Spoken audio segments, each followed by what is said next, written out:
Samantha is a South African living abroad in sunny Scotland, wanting to make a difference in the world. Coming from an IT background and learning to find comfort and see the positivity in change, Samantha is here today to share some pearls of wisdom from the sea of experience that is life. Ladies and gentlemen, Samantha Robertson and Sailing with Misfits.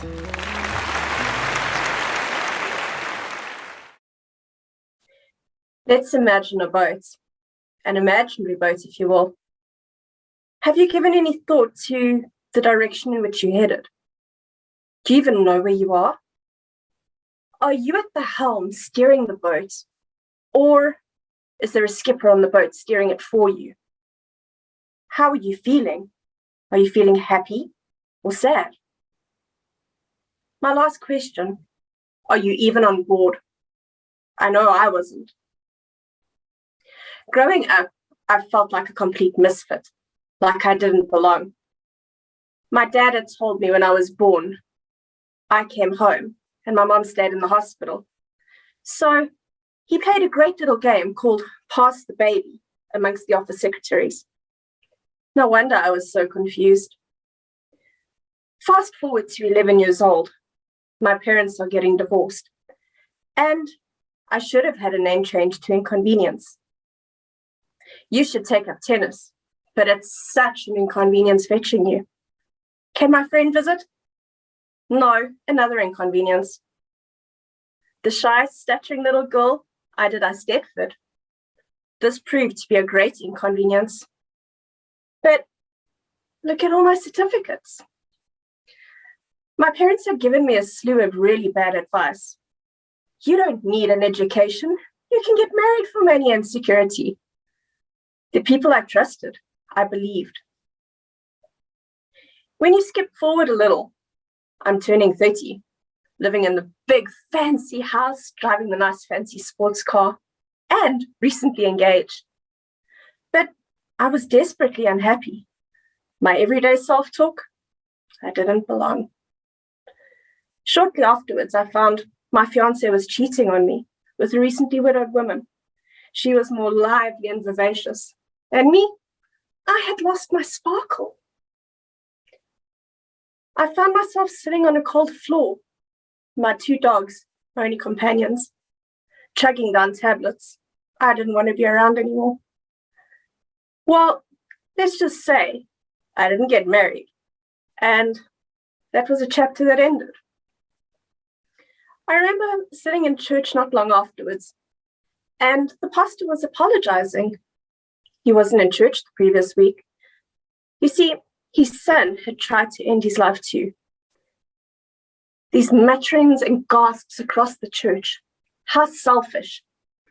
He seemed fine, the judgment. I remember sitting there. I could imagine the pain, the hopelessness. It was unbearable. But as I blinked, at that moment, I felt his pain. New beginnings are never easy. They come with their own set of challenges. But no mistake, it's an adventure in its own. My first shopping experience on my own, I had a panic attack. And during this moment, I had to remind myself to breathe. I decided to do something fun and live outside the box a bit. I took up pole dancing. And yet I had this preconceived notion of the type of woman that would do it. But the entire time, the people were really nice. And to be honest, I laughed the entire time. It was great fun. So you may wonder, what is a boat, a child named Inconvenience, a failed suicide attempt, and a broken relationship even have in common? Well, a few things really. One, resilience.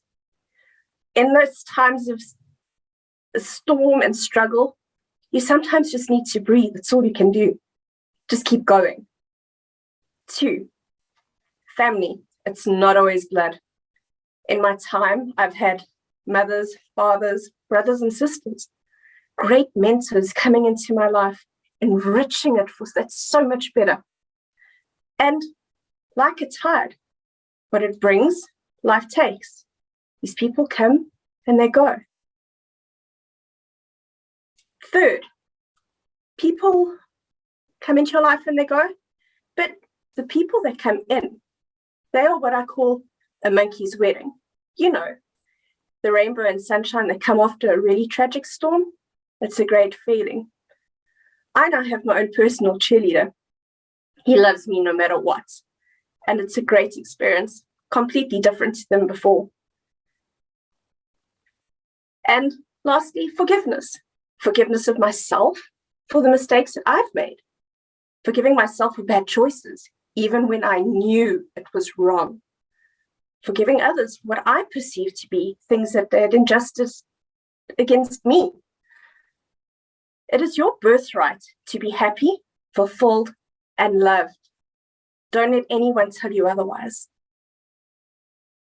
But the reality at the end of the day is it's experience and it takes time. So be kind to yourself on your journey. I'm Samantha Robertson. Reach out to me on LinkedIn. I'd love to help you on your journey and find your new best friend, you.